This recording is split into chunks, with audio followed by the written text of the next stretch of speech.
Electric bike පාවිච්චි කරන ඕන කෙනෙක්ට තියෙන ප්‍රශ්නයක් තමයි පිටිපස්සේ මෝටර් එක පිටිපස්ස රෝද තියෙන මෝටර් එක ගලව ගන්න තියෙන ප්‍රශ්නය. අද අපි ඔයගලන්ට කියලා දෙන්න හදන්නේ ඒක ගෙදරදීම ඔයගලන්ට ලේසියෙන්ම කරගන්න පුළුවන් විදිය. ඒකට අපිට අවශ්‍ය වෙනවා මිලිමීටර් 10 T handle එක, මිලිමීටර් 8 T handle එක, මල්ලි ස්ක්‍රූ පිනියක්, 21 බොක්ස් එක. මුලින්ම වැඩේ පටන් ගද්දිම අපි බයික් එකේ සේෆ්ටි එකට තියෙන එයා ස්විච් එක ඕෆ් කරගන්න ඕන. ඒත් එක්කම බකට් එක අපේ මේ කැබි එකේ තියෙනවා එන කීපයක් ඒ හැටි ගලව ගන්න ඕන.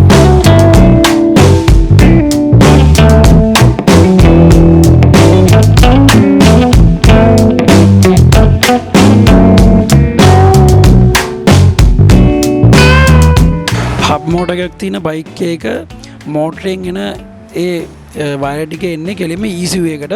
දැන් යාඩිය T5 බයික් එකේ මේ ECU එක තියෙන්නේ මෙන්න මෙතන. ඒක ගලවන්න අපිට අවශ්‍ය වෙන්නේ මල්ලි ස්ක්‍රූ එක විතරයි.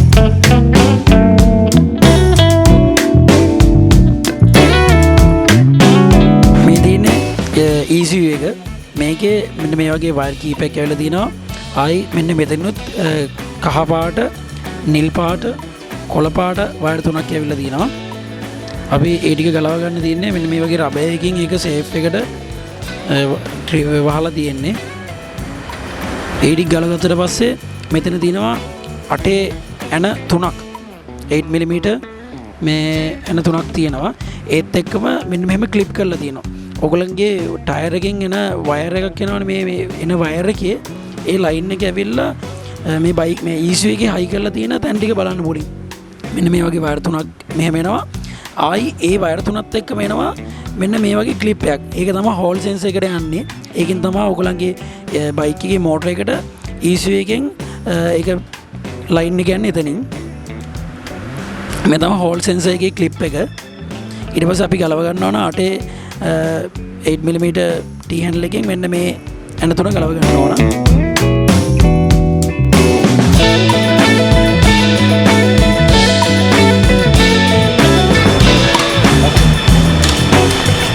ඒ විදිහට බයික් එකේ සයිඩ් කප් දෙක ගලව ගත්තට පස්සේ පිටිපස්සේ රෝදය හයි කරලා තියෙන 21 නට් එකකුයි මෙතන තියෙනවා 10 ඇන එකකුයි. ඒ දෙක ගලව ගන්න ඕන අපි ඊළඟට. ඒත් එක්කම පිටිපස්සේ දැන් එක එක බයිසිකල් වල එන්න පුළුවන්, හබ් එන්න පුළුවන්, ඩිස් එන්න පුළුවන්. දැන් මේ බයික් එකේ තියෙන්නේ මේ හබ් එකක් තියෙන්නේ. හබ් බ්‍රේක් සිස්ටම් එකක්. එතකොට ඒක රිමූව් කරගන්න අපි ඒක බලමු. අපි ඒක රිමූව් කරගන්න විදිහ.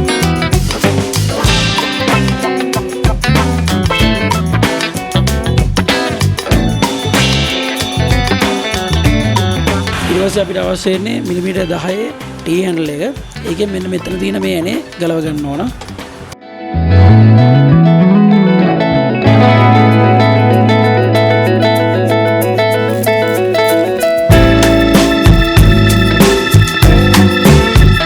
විදිහට ගලවගෙන අපි ඊට පස්සේ රෝදේ එළියට ගන්න තමයි තියෙන්නේ.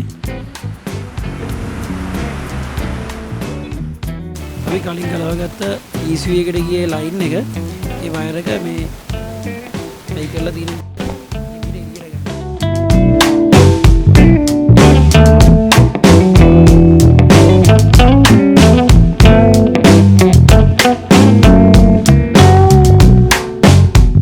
අපි ඒ විදිහට ගලවගත්ත රෝදය අපි අරන් යන්නේ ටයර් පංචර් එකකට වෙන්න පුළුවන්, ටයර් එක ගෙවිලා වෙන්න පුළුවන්, වර්ක්ෂොප් එකකට නොයා ඔයගලන්ට ගෙදරදීම ගලව ගන්න විදිහ අපි කියලා දුන්නේ.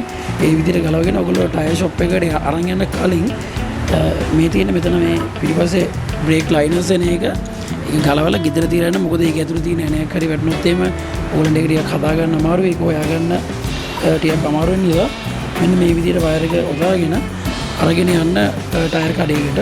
එතනට ගිහිල්ලා ඔයගලන්ට අවශ්‍ය පංච් එකක්ද ටයර් එක මාරු කරගන්නද ඒ වැඩේ කරගන්න පුළුවන්. හරි අපි බලමු ටයර් කඩේකට ඒ විදිහට අරන් ගිහිල්ලා ආයි ඔයගලන්ට හයි කරගන්න විදිය කොහොමද කරගන්න පුළුවන් කියලා.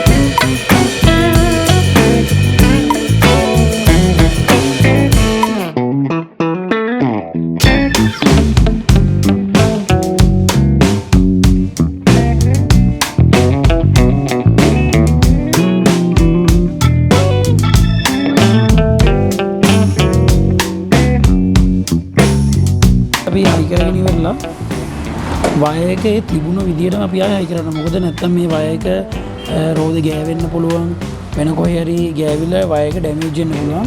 එතකොට අපි මේ තිබ්බ විදිහටම වයර් එකේ ඇතුලෙන් ඇවිල්ලා මේ හයි වෙලා තියෙන ඒ තැනින්ම අපි ගන්න ඕන ආයි.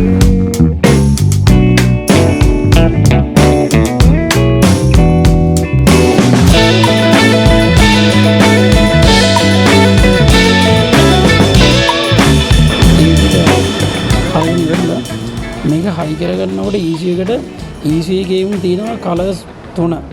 මේ වයර් 3 සාමාන්‍ය ඕනම එකක ඉන්නේ කහ පාට, නිල් පාට, කොළ පාට. අපි ඒක හයි කරගන්නකොට ඒ වයර් 3 මේ තියෙන කලර් කෝඩ්ස් වලටම ECU එකේ හයි කරගන්න ඕන. ඒක හයි කරගෙන ඉවරලා මේ හෝල් සෙන්සර් එකේ ගලවද්දි තිබ්බ පැත්ත බලාගෙන ඒ පැත්තට මේ විදිහට ක්ලිප් කරන්න විතරයි තියෙන්නේ.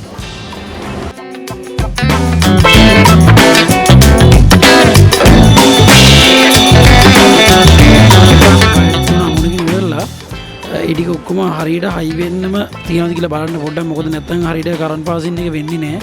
ඒක ස්පාර්ක් වෙන්නේ නැති විදිහට හොඳට තද කරගෙන ඉවරලා හෝල් සෙන්සර් එකත් හොඳට චෙක් කරලා ඉවර වෙලාම බයික් එක ඔන් කරගන්න එයා ස්විච් ඔන් කරනවා.